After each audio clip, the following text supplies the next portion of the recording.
আসসালামু আলাইকুম প্রিয় দর্শক, আজকে আমরা এই ভিডিওতে জানবো কুড়িগ্রাম জেলায় উপজেলা কয়টি ও কি কি। তো প্রিয় দর্শক, আপনারা আমাদের চ্যানেল নতুন হয়ে থাকলে অনুগ্রহ করে আমাদের চ্যানেলটিকে সাবস্ক্রাইব করুন। কুড়িগ্রাম জেলায় উপজেলা কয়টি ও কি কি? কুড়িগ্রাম উপজেলায় সাধারণত 9টি উপজেলা রয়েছে। এগুলো হলো: 1. উলিপুর উপজেলা, 2. কুড়িগ্রাম সদর উপজেলা, 3. চর রাজীবপুর উপজেলা, 4.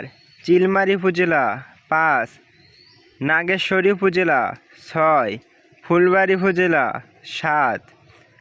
ভুরুঙ্গামারী উপজেলা, 8. রাজারহাট উপজেলা, 9. রৌমামারী উপজেলা। তো প্রিয় দর্শক, এই ছিল 9টি উপজেলার নাম। আপনারা অন্য সকল জেলায় উপজেলা কয়টি ও কী কী এ সম্পর্কে জানতে ডিসক্রিপশন বক্স চেক করুন, সেখানে প্রতিটি ভিডিও লিঙ্ক আকারে দেওয়া রয়েছে।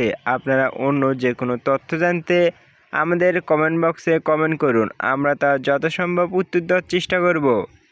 ভিডিওটি ভালো লাগলে অনুগ্রহ করে আমাদের চ্যানেলটিকে সাবস্ক্রাইব করে পাশে থাকা বেল আইকনটি অল করে রাখুন। আজকের মতো ভিডিওটি এখানে শেষ করছি। Thanks for watching this video.